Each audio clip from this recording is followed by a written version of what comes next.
So let me start by thanking everyone for finding time to join yet another Telecon. We have 1 hour allocated. Maybe we don't have to go for an hour, we'll see.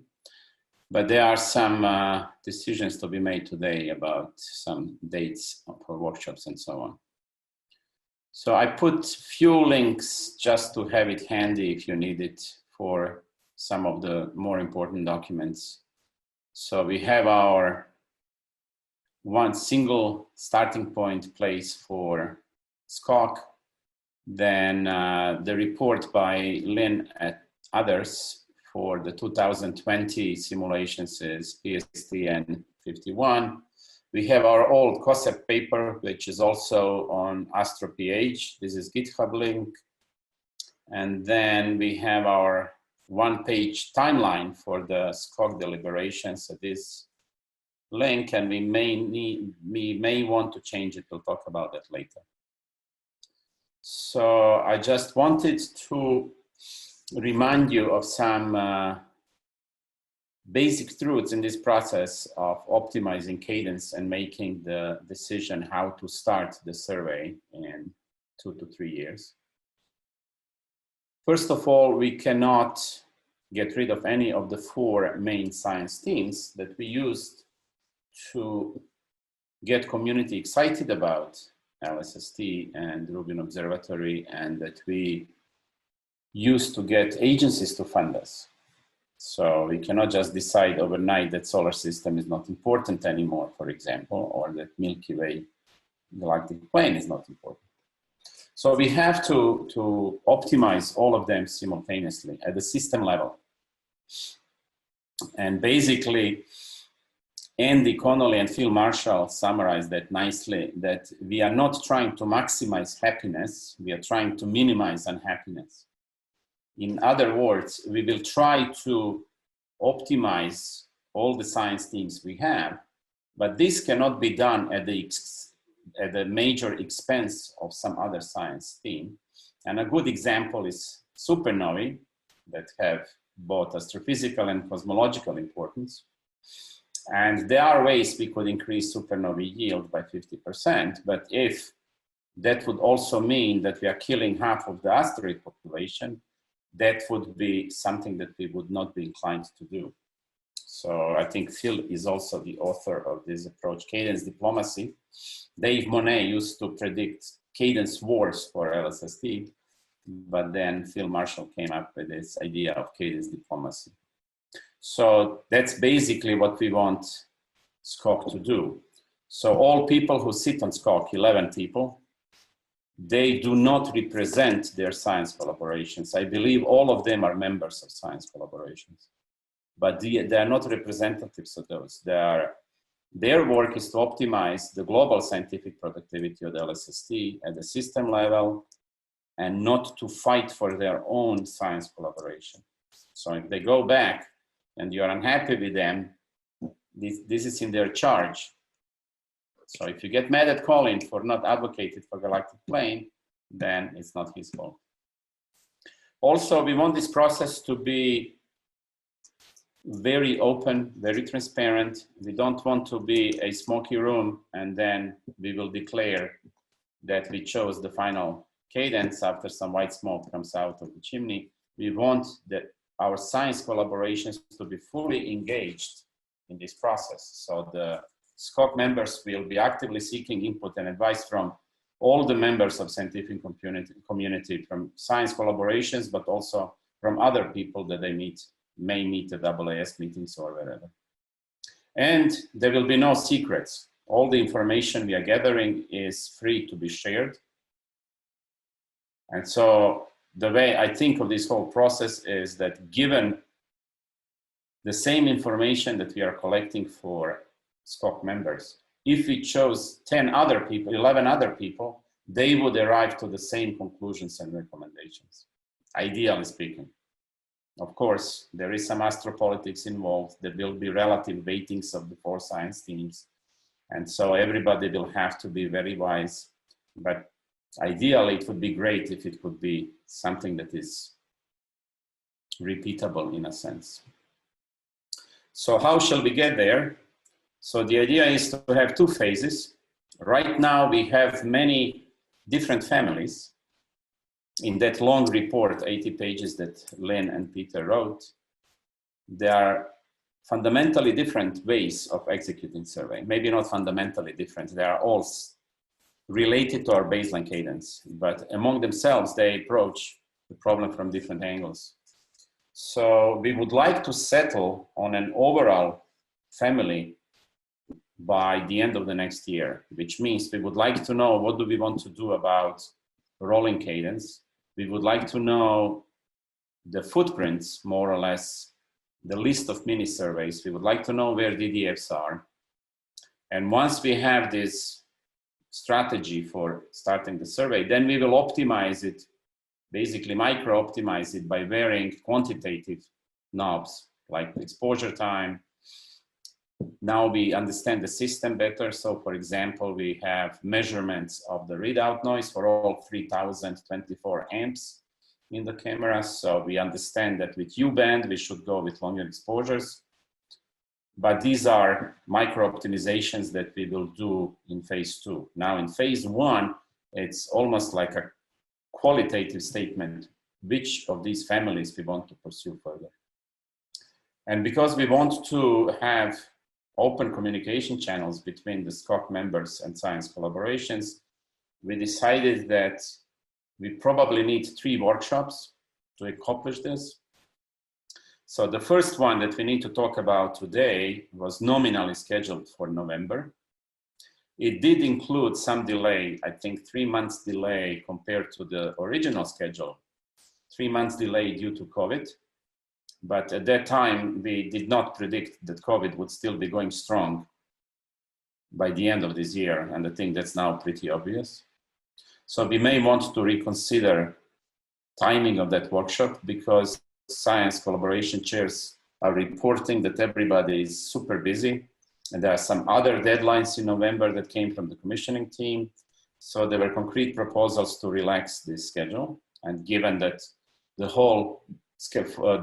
full project schedule will be delayed by at least 9 months and most likely 12 months, in the best case scenario, we can further relax our schedule by a few months without having any impact on the project. And so at this first workshop, we want to enable the SCOC to receive input from science collaborations. Basically, we want to announce a call for white papers that will be much more modest than the original white papers that led to this round of cadence simulations. But if we want them to be much shorter and more specific, more to the point, basically we want to find out all the reasons why some science collaboration would not like any of the simulations we have in that log list. If there is a reason to stop simulating them because it kills particular science themes, we want to find out that sooner rather than later so that we can modify our simulations plan. And so then in the second workshop, once the SCOC has proposal for their final decision for this family of cadences, we would like to have another conversation with all the stakeholders before we make it official recommendation to the survey director. And then we'll play by ear, we'll see if we need another third workshop to talk about the fine-tuning of that recommended strategy. At that time, we'll also hopefully understand better when we would start the survey and how much we accomplished in commissioning. So we will have much more information for optimization of early science. And early science is defined as all the science we would produce prior to data release 1. And it's supposed to ensure that once we go into operations that we are visible to the agencies and to everyone else, as well as make up for some observing time that we hoped we would have in commissioning, but it now looks like we will not. And I'm sure most of you are familiar with those surveys that Chuck and his team wanted to execute, but now they're getting thinner and thinner. So at this point, these are the top questions that I think you all already saw from your liaisons. So first of all, we want to find out if any of those families kill your particular science. If this is the case, then there is no point in further simulating those strategies. Also, we would like to know if we were successful in modifications. Then we want to know if you need any help with math. And then I'll show you in a moment our suggestion for Strawman plan for the November workshop. And this is where we need your feedback today, that we have you all on this telecon. So after some conversation by the SCOC members, we decided that we probably are looking at about 2 days workshop, 4 hours each day. Originally, we were hoping for the week of November 16 to 20. That's a month from now. So that doesn't give us a lot of time. But we could perhaps move it to the second week of December or maybe the second half of January. And that's something I would like to hear today from everyone on call, both the SCOC members and science collaboration chairs. What should we choose for the date of that workshop? And just to give you an idea what we have on our mind for the agenda for these 2 times 2 hours per block, 2 days, so 4 hours each day. The first day, we would have possibly pre-recorded talks. We also heard from people that nobody will view these talks prior to the meeting, so maybe we should do it in real time. That's still open question. So we would recap introduction to the scheduler and math. So what exactly we can and cannot simulate with this tool, how to use math, and then there are lots of math outputs that Lynne and Peter are regularly producing. So we would give you a hands-on tour how to interpret them. There are lots and lots of outputs, and if you never looked at them, it can turn you off from ever looking at them again. But indeed, they are rich in information. There are lots of metrics that are being computed. Then there is this huge report, 80 pages, where we wanted to put all the relevant technical details about these new families. But then reality is that monster is 80 pages long, and nobody or almost anyone has time now to sit down and go and read 80 pages. Even I read it only twice. So I think Peter and Lynne are the only people who read it more than twice. And then second day, we would focus on the principal open cadence questions, such as those. Is your science killed by any of the simulations? Shall we do 2 filters per pair of visits, or same filter, or etc.? And then we will talk about the remainder of the process for the SCOC to reach decisions and recommendations, including this call for white papers that SCOC proposed and the deadline for submitting them. And so just, I think this is my last slide. What do we have on mind for these white papers? So now we have this huge report, and we want to channel somehow everything that people discover quantitatively by analyzing either simulations themselves or maybe looking at math outputs and deciding that something's bad for their science. So we want to collect that feedback. And again, the Strawman timeline says we should have the final recommendation by the end of the next calendar year. And so based on that, it sounds like March 1 might be reasonable deadline for submitting these white papers. Again, they're supposed to be very short, 1 to 2 pages with very specific technical feedback. It is not going to be as long as white papers that were submitted last time with proposals for strategies. So that's where we come from. And I'd like now to stop and ask people for comments. And before we go there, there was a link. There we go. It's Rachel already posted it. I would invite everyone to use the document to record what we are talking about. And especially if people have specific comments, it would be great if you could type it yourself in that doc, because I cannot type that fast and may pay attention to what's going on at the same time. So we can start with general comments, or we can start with the specific comments about workshop and then work backwards. And now I'm seeing there is a lot of I have to take a quick look at the chat. So November, no, okay. Lynne has specific questions. Okay, yes, okay. I mean, we can push, and we are here today to decide how we want to push these dates around. So we can do whatever we please, as long as it fits in this overall plan that we have. And given that we have 20 people on the call, I would propose that you just type your name if you want to make a comment. Just go to chat and we'll follow the order of names in the chat. Just type your name. Otherwise, it becomes very hard to see who raised their hand, and some people are not on video. So we already have 2. Excellent. So we'll start with Rachel Street and go with Michelle.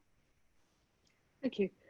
So to get the ball rolling on the date of the first workshop, mid-November is kind of a tight deadline for those of us who are really just spinning up efforts to review in detail the SCOC report, which is very, very good, very informative, and to spin up all the metric evaluation effort.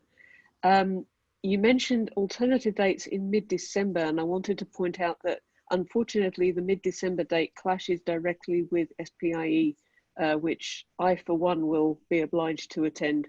So that's a bit tricky. Late January, on the other hand, is definitely a goer, but that might be a little bit too late for the rest of your timeline. But it would be good to hear from other people on that score. I agree. Thank you for this comment. Next is Michelle. Hello. So I'm standing in for Meg Schwan today so you don't normally hear from me on this one. As someone new to this process, I'm finding that as one of the people who helped contribute to a number of white papers that went in initially, there hasn't been a lot of loop closure on how that was incorporated in the first place. And if we're now asking the community to sit down and do another batch of white papers, it's going to be a lot easier to solicit white papers from people if they feel the previous white papers have been acted on. Even if it's at the level of a very short email going, hi, we acted on your request and this is where you can find the simulation that directly engages with what you proposed. Thanks. You know, the SSOC. Thank you for this comment. Lynne will have to remind me, but I recall we had similar conversation with Michael Strauss about that. So white papers went to the Science Advisory Committee chaired by Michael Strauss. So they went through all of them. SCOC did most of work to read them and to collate them into actionable proposals. Then they delivered to Lynne and Peter. So it would be, so Lynne and Peter never received recommendations based on individual papers. It was the SCOC that collated all the ideas and formed actionable proposal. But I may be misremembering. So Lynne is on call. Lynne, can you comment on this too? Well, certainly we did read all the white papers as well. But yes, you're right. As far as we were not acting on the white papers directly. The white papers went to the SCOC, who came back to us with recommendations based on what they were seeing. Sometimes it was across several white papers, and sometimes it was things that came directly from a white paper. Some of the things in the white papers were definitely said, we don't think we want to do this. There were a couple that asked for a lot of time, for example. And I think we were a little bit unsure, or maybe not quite. It was not exactly obvious what to do, from my point of view anyway, in terms of writing to the individual white paper authors and saying, actually, we don't think we can do anything for this. So thank you for submitting, but we're in the process of going through these white papers. We've already made some first cuts, and this wasn't one of them. And maybe we could just say that, you know, these are some simulations that are close to what you asked for, but not exactly it. We didn't simulate your thing exactly, because there were very few papers that came in with a very specific suggestion that were implemented exactly. Some were, I mean, you know, we've looked at the change to the YFSD proposal or footprint. So it sounds like you and I need to talk to Michael Strauss and see how we could respond to submitters of those white papers. So at the very least, just being polite, it would be nice to send them email and say, thank you for contributing to the next round of simulations, but we can be more informative. So yeah, let's just put this down. We did write back to say we had acknowledged that we had received everybody's white paper, and we wrote an acknowledgement. Thank you for sending your white paper. And so we did do that, and we did acknowledge the white papers at the end of the SAC report. Yeah, we didn't go the extra step of saying, here is the simulations that reflect some of the input from your white paper. Right, now that we want to extract more work, I think Michelle's proposal is excellent, that we write again to these people and say, hey, we are here, this is what we did with your idea, but can you now take another look, something like this. So let's put this down as an action item for the three of us. And then we could go back to, oh, Rachel wants to say something. Sorry, yeah, if I might just follow up to that. Yeah, I think you folks have done a ton of work simulating all of this. And in some ways, what I want is the community to actually fully appreciate all of that work that went into running those simulations. And I think that's the final step of engagement closure that would work.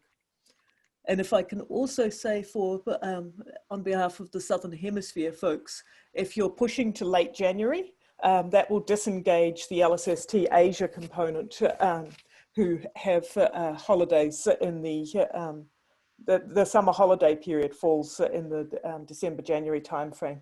So you'll have trouble getting a lot of engagement out of people if you put it in mid-January, but if you put it in early February, you'll start to get us back again. And does December rule that out too? We'll leave by December 18th. Okay. It's think of us as being like the French. We vanish for a month.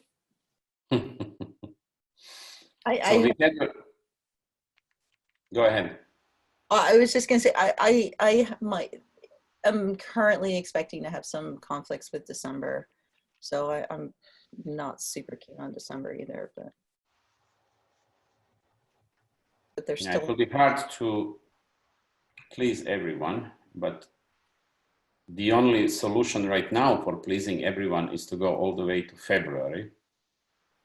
Now, this may be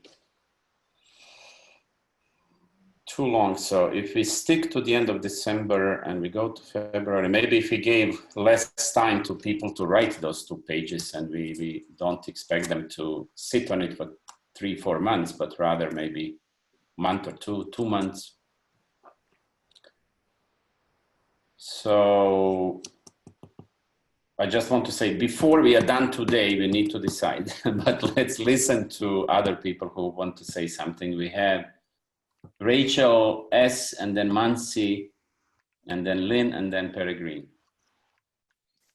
Thanks. So I wanted to pick up on the idea of responding to all of the authors of the original white papers and endorse that strongly, because I get the impression from talking to some of the TVS white paper authors that there may have been some misapprehensions when they originally submitted it. So there may be some flexibility in what they proposed, in the sense that if you come back and say, we didn't include this in the simulation because X, or it was impractical, they may well come back to you with a more reasonable proposition, and that may actually be a valuable way to go forward. So even if it is the worst case scenario for the author, it may well lead to a productive conversation.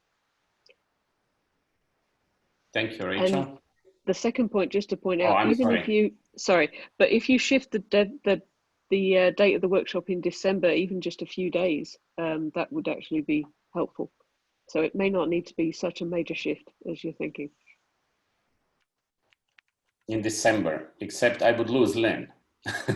Lynn, you said you can't do December. Well, At all? if we once we come up with some dates, I can check what my schedule is actually like. It's Yeah, just we have opportunity to shift it by a week in December, and then the following week we hit holiday season. yeah.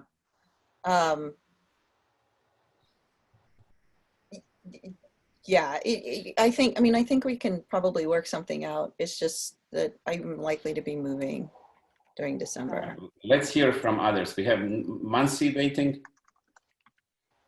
I just wanted to point out that I think the November workshop, where it requires the least amount of work before in preparation by the community to join, right? It's sort of just to get the ball rolling on what the white paper that we are looking for, what type of input we're looking for by March 1st.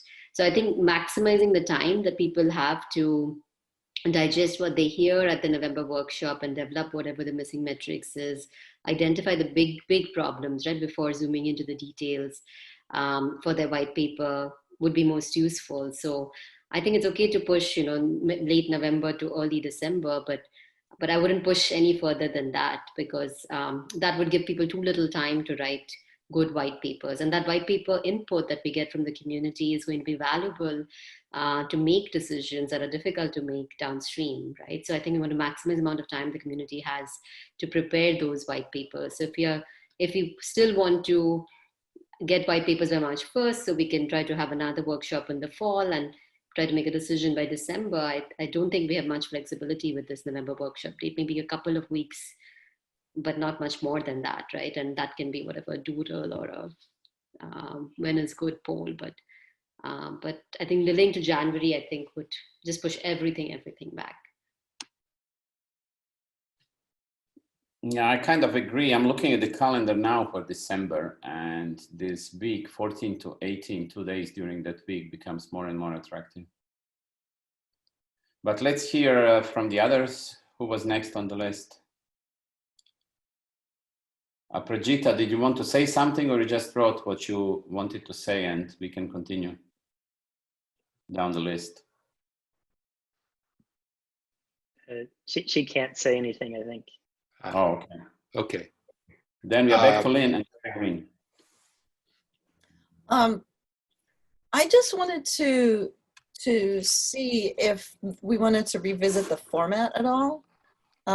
If part of the problem is getting 2 days where everybody can be there, and part of the problem is that people won't watch videos ahead of time, and part of the problem is that a lot of the material that we've talked about presenting, to me, it comes across as very non-interactive, and in which case if we have schedule problems and the material is non-interactive, why do we, does it make sense to think about going away from 2 days next to each other?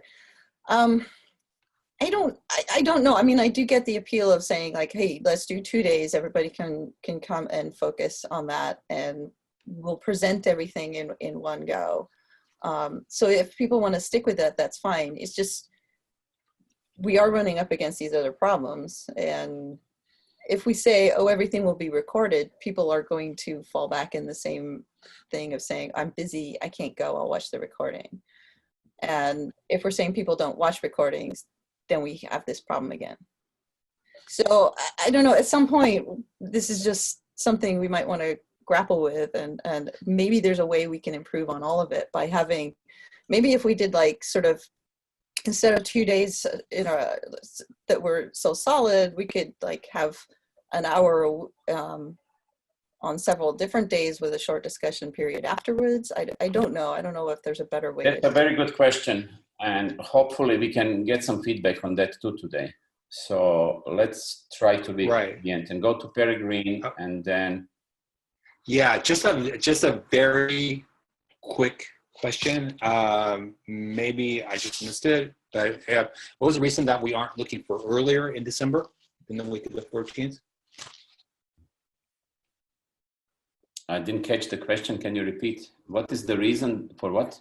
Oh, I'm sorry. Yeah. The question is, what is the reason that you weren't considering earlier in December? Basically moving it earlier by a week or two. What was the schedule conflict? the week that we proposed is the week of SPIE. There is conflict. Right, but actually going earlier. Even earlier in December. Yeah. You mean December 1st to 4th? I don't have any reason why. I thought 7 to 11 was sufficiently different from November that it makes sense to move it. But yes, there is this week in the middle to early, first week in December. Rachel M. Thanks. So I had two somewhat different comments. The first one just about the timing and concerns about early. I did kind of want to say something related to what Nancy said. I felt that when people hear workshop and white paper, they might think something similar in scope to the previous white paper call, where people were just really proposing a lot of very different things related to everything from, big picture, what's the area look like, rolling cadence versus not. So like this relevant to this question of like families of cadences. And then like people were also, brainstorming about more like detail things. And if I've understood what you're saying correctly, the first this workshop is meant to feed into the phase 1 of the committee's work. So settling on like a strategy or a family simulation. So you're not asking people to think about the full like scope of all possible observing strategy questions. So I guess what I'm trying to say is just, I think if it does need to be a little bit earlier and you can provide them with a very clear, like here is the limited set of, questions, like I think that may be doable. Yes, you understood it correctly. It is very specific feedback about the simulations that exist, the big picture view, and starting from scratch. That train has left the station.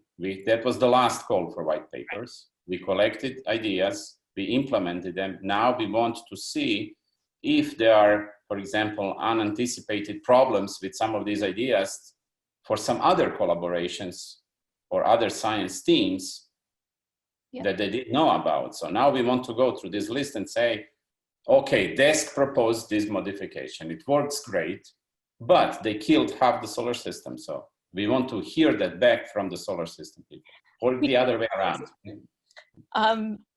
Yes, but even there, I thought, and again, please correct me if I'm wrong, like the family of, like all the full set of simulations that were released include both the big picture changes, like, DESC suggested this footprint shift, or, this science collaboration suggested this type of rolling cadence.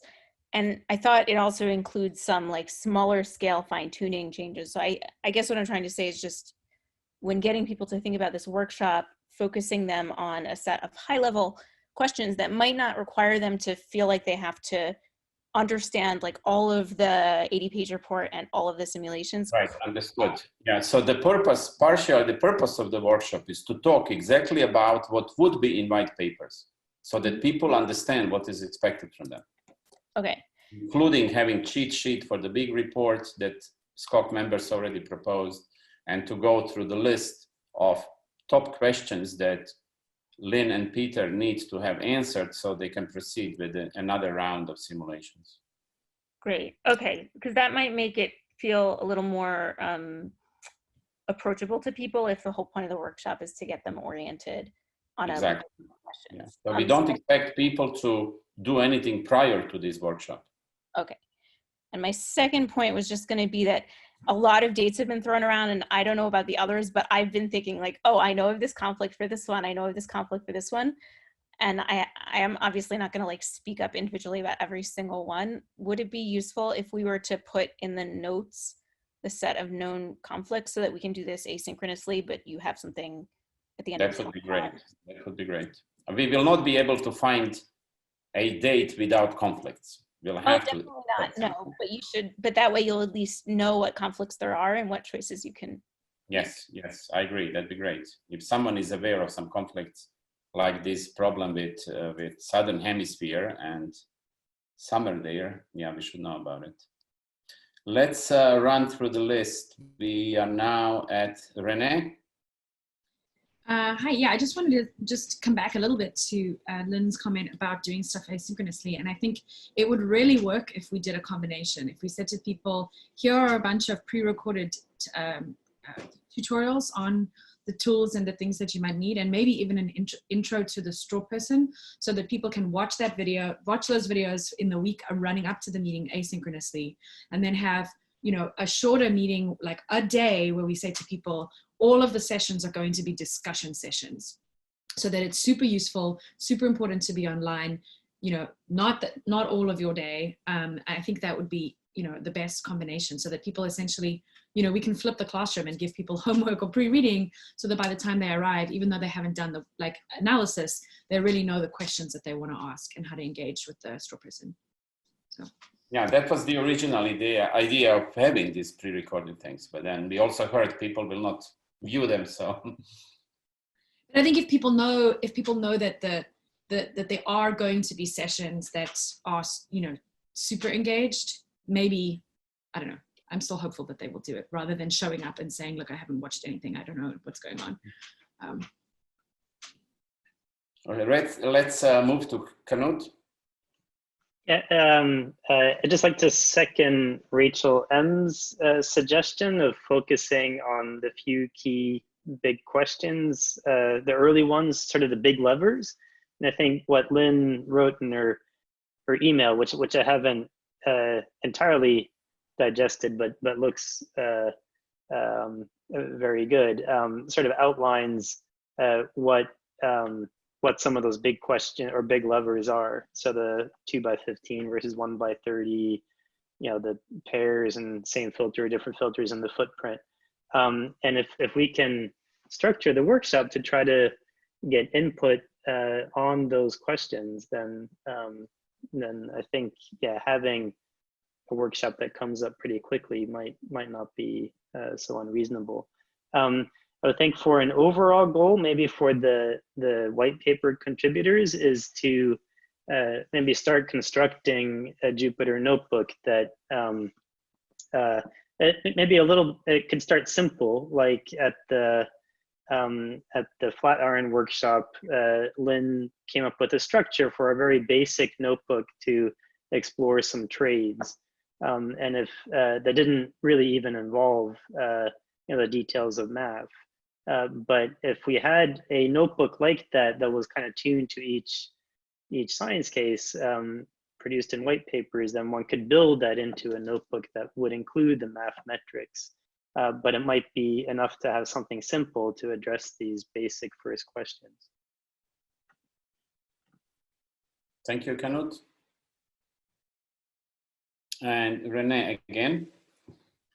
Yeah, I just wanted to state, you know, with chatting to some folks, we developed this straw person set of questions, and I wonder if it would be useful to also kind of iterate on those to see, in addition to Lynne's, you know, major direction planning, to see if we can help the members of the science collaborations really engage in very simple yes, no, this is going to work questions. So I can share the Google Doc. I don't know if that's appropriate now, Zeljko, or yeah, that'd be great. Okay. I did not share it with Science Collaboration chairs, but okay, great. I wanted to have a round of discussions with SCOC members, but I think it's completely fine to share it. Okay, sorry, I didn't mean to jump the gun. I'm happy to wait if you think. No, that's fine. That's fine. Okay. No.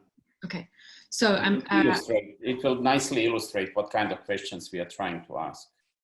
Yeah, and it would be super useful if folks, you know, on the call can, you know, obviously these are the things that we've been iterating on together, but then it may be that we want to either add more questions, or that you think you're not entirely sure what the question is asking, or if you could answer it. And so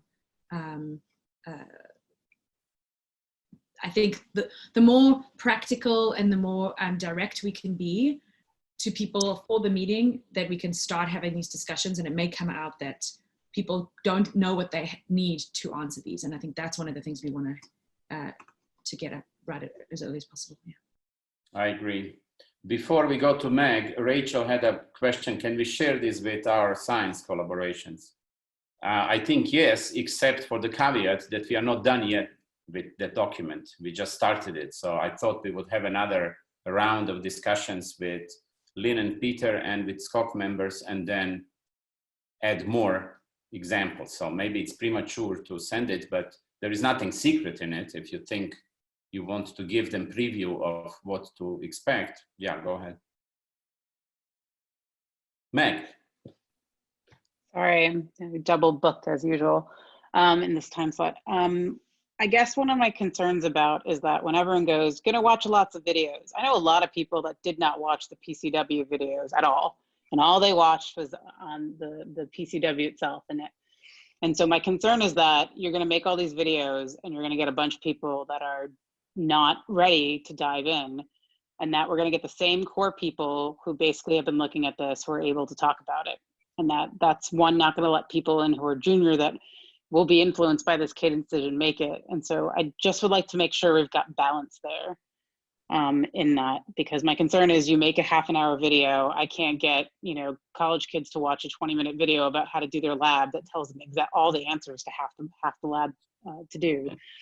And that, again, I saw that with the PCW. So, you know, I guess I'm wondering is, are we asking for high-level goals to come out of this workshop in the sense of those big questions that Lynne's asking? Because I think when I look at what Renee has, some of it's very specific, and I worry that we wouldn't get that achieved out of this workshop, or you'd have to organize it differently to get that, like make it longer, right? Or provide more homework, you know, at an earlier date to get people up to speed on that. But I think that's the feedback I feel like I'm getting from people is that they're like, I haven't read this 85-page document. I don't know anything. Whatever you wrote is good.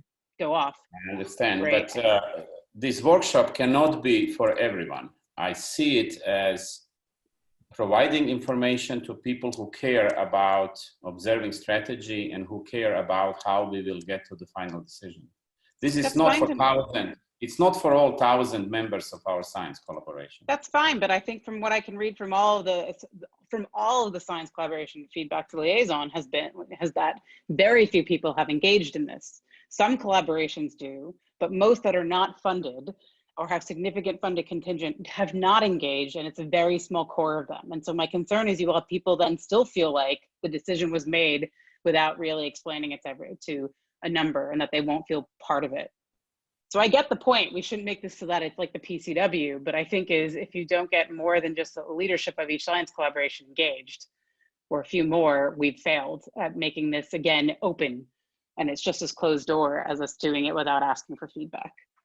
So I don't know if there's balance, but I guess maybe stating exactly what the goals are of this workshop so people attending know exactly what we think we're getting out of it. Like, again, setting the expectations. So being very clear, these are exactly what we want out of this. In the advertisement maybe would help. But right now, I think that's my concern is that, you know, at the end of the day, when this is advertised, everybody knows what's going in, what the aim is to come out with it. Definitely, but we cannot advertise it without knowing when it will happen. So we are not going home until we have date that we agreed upon or algorithm by which we will select it. So Rachel S, and then Lynne, and then we have to decide about what to do about the timing of the first workshop. Thank you. I wanted to emphasize that I think the SCs have a strong role, as Meg said, in organizing the community to actually deal with this pre-recorded material. But I don't think it's impossible that we can get the community to actually engage and view it in advance. And maybe what we need to do is organize almost like movie showings. We say, right, there will be a 2 p.m. showing of your favorite pre-recorded movie of the SCOC material on this date, and we have it at different time zones, so different times, so it's helpful for different time zones. But we make it an event in the SCO calendar, and the SCs can help organize interested people from our science collaborations to make sure that they're there. But again, you know, give us a couple of weeks warning so that we can get the right people and make sure that they're there and make sure that they see it. And I feel like we can get that to happen. I don't know how the other SC leads feel about it, but I feel like that could work for TBS. Yeah, we definitely cannot answer all these questions today, but you science collaboration chairs have your own meetings. So hopefully you will have further discussions and help us converge with these ideas.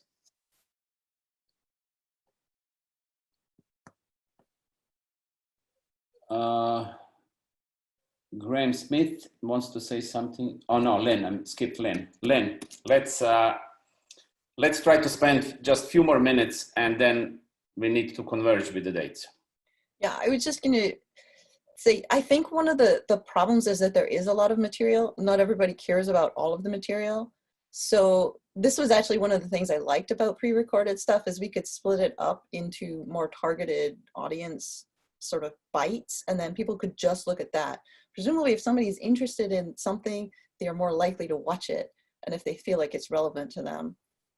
So that was what I was kind of, one reason why I'm pushing for, like, I think pre-recorded is nice. It might also mean that we don't need to have as much time where we are all together watching stuff that's maybe not relevant for everybody. Perhaps you should have something like TikTok videos, 1 minute, and you make 1 point, and then you choose any video you want. Graham Smith, and then Jay sent. Okay, we could do that. So who's next? Oh, go ahead, please. Sure. I just have a question which may influence the approach in terms of the workshop design or even necessity. It seems a motivation for getting the representatives from different science collaborations sort of in the room to have a joint workshop is strong if you need interaction between the representatives of the science collaboration. On the other hand, if you're looking for, if the workshop is a vehicle for getting input from each of the science collaborations to the SCOC or briefing each science collaboration, then you don't necessarily need everyone in the room for a workshop. And perhaps all of these different constraints and maybe different styles in terms of people want to watch videos or they want live talks would be removed if you then had, if instead of a workshop you have what do we have, 8 science collaborations, so maybe you have 8 shorter sessions where you meet with nominated specific representatives of each science collaboration. There may be a simple answer to the question, which means that most of what I've just said is not useful. But if you don't need us to interact, if the science collaborations don't need to interact with each other in this workshop, then maybe that's a very good question that you raised. So the need to have one-on-one with science collaborations, we tried to fill with naming liaisons for each science collaboration. And indeed, workshop was meant more as an opportunity for people from all science collaborations who care about Cadence to talk to each other. Now, whether that is really necessary or not, I don't know, but it was a very strong suggestion made by SCOC that we should have such a workshop where SCOC members could interact with all the science collaborations. I invite SCOC members, if they want to comment on how strongly they feel about this workshop too. Rachel, Knut. So first off, I think that's a very strong suggestion, and I can suggest maybe rather than thinking about science collaboration specifically, maybe we can consider topical domains. For example, galactic plane science has a lot of overlap between TVS and stars, Milky Way, and local volume. And we have liaisons working between our science collaborations, but not necessarily directly to the SCOC. So we could considerably have like a targeted workshop for us. Thank you, Rachel. Knut? Yeah, I mean, I think one of the goals of the workshop, right, is to equip people with the tools and the confidence to come up with, quantitative metrics that they can apply to the simulations. and an interactive workshop, I think, is really important for doing that. Just thinking of the Flatiron workshop, where getting people in a room and showing, you know, what you were comfortable with and what you weren't was a really good way to socialize the information. Thank you. Rachel? Yeah, so I just wanted to say, I do think it will likely be valuable to, you know, at some point within that workshop to have some time focused within broader science areas, like maybe some, you know, time domain or transient science, you know, variable objects, static sky, broad categories. But I definitely think that I see a very strong value in having, you know, the science collaboration members, people who are coding up metrics, you know, directly engaging with each other across science collaboration. So I just wanted to say I very much agree with the SCOC members who originally suggested that getting those people in a room together and not just having the, you know, the committee itself and the liaisons talking would be profitable. Thank you, Rachel. So we have 6 minutes left. We need to decide what is the next step. So based on all the comments about timing, it looks like with the new information that SPI is actually 14 to 18, it looks like the optimal week still would be 2 days during December 7 to 11. It seems that November is too close and we could benefit from few extra weeks. So I propose that we select 2 days. I'll talk to Lynne. I must have Lynne available. And then we'll just then inform the entire SCOC and science collaboration chairs. And you'll have yet another chance to say, to veto basically and say, no, that's super bad. But again, remember, we can't find perfect solution. But based on Telecon today, it seems that February is just too far out and that we should postpone no more than a few weeks. So given holiday season and SPI, the most we can postpone is the week of 7 to 11. And your points about that we need to describe very precisely what is supposed to be achieved by this workshop, that's well taken. We already have some drafts. So on time scale of a few days, we will circulate again both to the SCOC members and science collaboration chairs. We'll send you draft for comments before we distribute it for wide circulation. Does that sound like a good plan to proceed? Do you have any comments or additional things?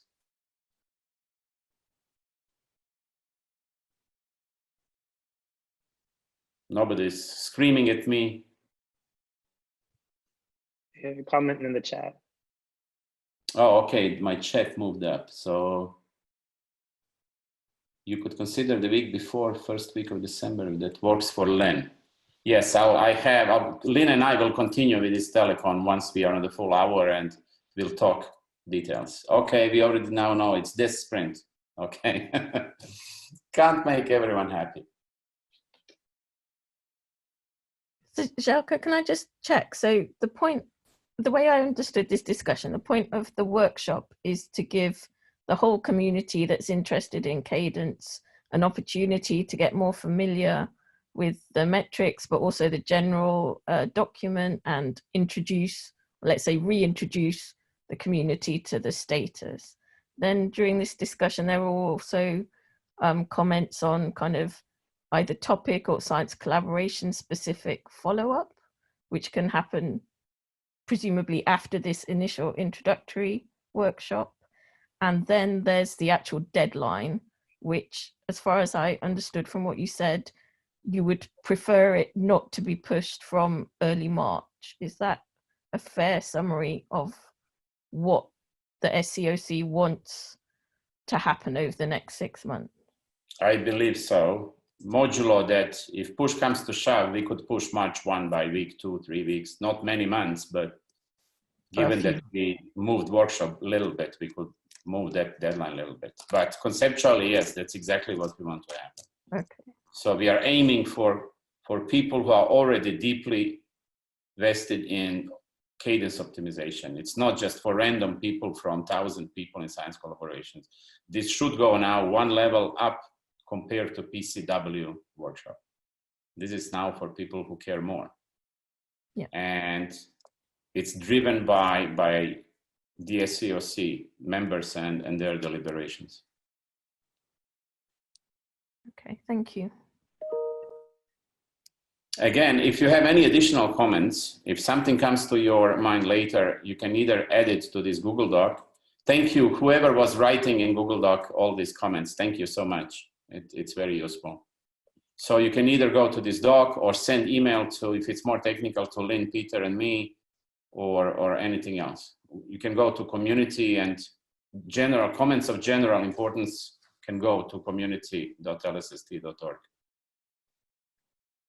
So Zeljko, there's another couple of comments on November dates still maybe should be considered. So I think someone made the suggestion that we put our preferences within the Google Doc over by tomorrow or something, so you can converge on a date. That would be great too. If you have strong opinion, either way, please do add it to the document. And I see Hiranya wants to say something. I guess the time is really up, so I don't want to take up time, but I don't quite understand why we can't have it in November, given that the science collaborations are not actually expected to do anything before this workshop, except maybe watch some short pre-recorded materials. The reason was that there are some other things science collaborations need to deliver. Meg is usually very vocal about that, and they have few deadlines in November that were in conflict with this plan from commissioning team. Meg, do you want to say it in? Oh no, okay, I don't want to reopen that discussion. Okay. It's December 4th, I think, is when the commissioning is due, and so I think that was that plus November, first week of November starts the CEC review. So you'll be asking a lot of science collaborations to possibly be asking for things on that. At least that's why I was bringing it up in the SCOC. Thanks, Meg.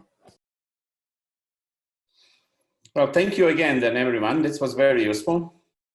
Thank you for comments, and you'll hear back from us no later than the end of the next week.